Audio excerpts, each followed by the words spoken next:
প্রথমে টোনার দিয়ে মুখটাকে পুরোপুরি রেডি করে নিতে হবে। আমি এখানে টোনার হিসাবে আয়ুরের রোজ টোনারটা ব্যবহার করেছি।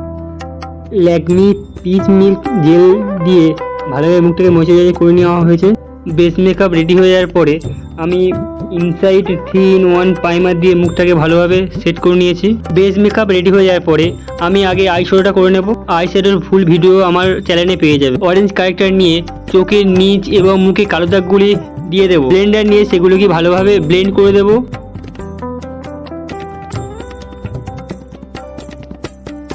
কারেক্টারটা মুখে ভালোভাবে সেট করতে হবে। কারেক্টার সেট হয়ে গেলে সুইস বিউটির বেস মেকআপ দিয়ে মুখটা গ্লো করার জন্য ফাউন্ডেশনের আগে দিয়ে নেব। ফাউন্ডেশন হিসাবে আমি এখানে কাইলারের শেডটা ব্যবহার করেছি। পুরো মুখটা ভালোভাবে ফাউন্ডেশন দেওয়ার পর সেটাকে ভালোভাবে ব্লেন্ড করে নিতে হবে। ফাউন্ডেশন দেওয়ার পরে চোখের নিচ, কপাল এবং নাকের উপরে কনসিলার দিয়ে নিতে হবে। কনসিলারটা ভালোভাবে ব্লেন্ড করে নিতে হবে। কনসিলারের পরে মুখে কন্ট্রোল করে নিতে হবে।